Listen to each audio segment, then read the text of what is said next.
Good afternoon, guitar class. Today we're going to be doing another chord transition exercise as we did last week, but this week we're going to do it in the key of G. We'll be using three different major chords, G major, C major, and D7.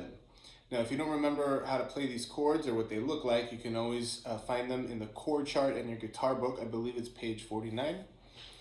For now, I'll start showing you the G major. It looks like this, and we've done this many times before, so you should be a little familiar with it. And after that, we're going to play the C major, which looks like this. Right? See that? You can see all my fingers. And then the third chord is going to be D7, which looks like this. Now, the objective of this exercise is to be able to get us to switch between these three chords at a pretty good rate, at a pretty good tempo, right? You don't want to spend too much time changing from G to C, for example, and from C to D7 and back from D7 to G. So this exercise is designed to help your hands get a little bit better at switching from chord to chord. We're going to go ahead and start with the G major right here. And what we're going to do is we're going to strum 4 times, and then I will count 4 counts of rest. And during those 4 counts of rest, we're going to move our position to the next chord, which will be C. After those 4 strums, I will repeat another 4 beats of rest, silence, while we move to the D7. We play the 4 strums of D7, and then I'll count another extra 4 beats of silence so that we can go back to the G, okay? Let's try it all together.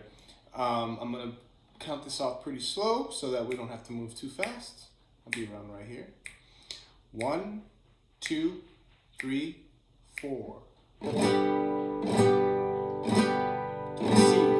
1, 2, 3, 4. 1, 2, 3, 4. Back to the G. 1, 2, 3, 4. Good. Now, there's a couple things in this exercise. Is when we're switching from G to C, we want to make sure that these 2 fingers are going to hit their first position in C pretty much at the same time, as well as this finger, your pointer, hitting the 2nd string 1st fret down here. So they all need to kind of move at the same time so that they can all arrive on their notes at the same time. You don't really want to place one finger first, the 2nd finger second, and then the last finger last. That kind of takes up too much time.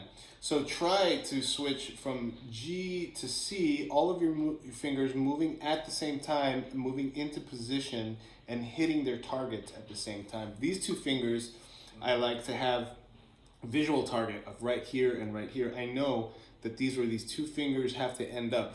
So before I switch, or while I switch rather, I already have the viewpoint of where I want those targets to hit. Okay, so they can go straight here, and meanwhile, this finger hits its intended target as well. Now, when we go to the D7 from the C, remember, you don't have to move your pointer finger. Your pointer finger is on the 2nd string 1st fret. That is going to stay there for the D7. So you keep that there. You only move these 2 fingers, right? And these 2 fingers move to where they need to be to play the D7. So in essence, you're only moving 2 fingers, okay?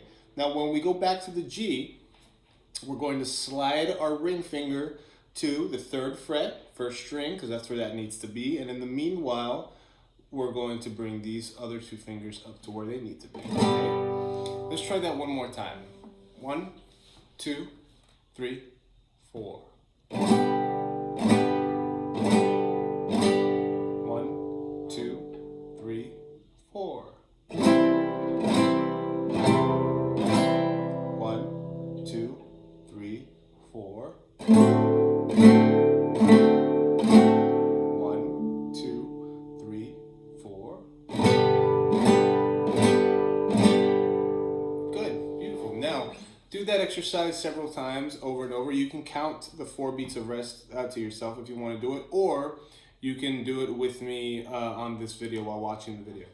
Thanks, class. I'll see you next week. Happy practicing.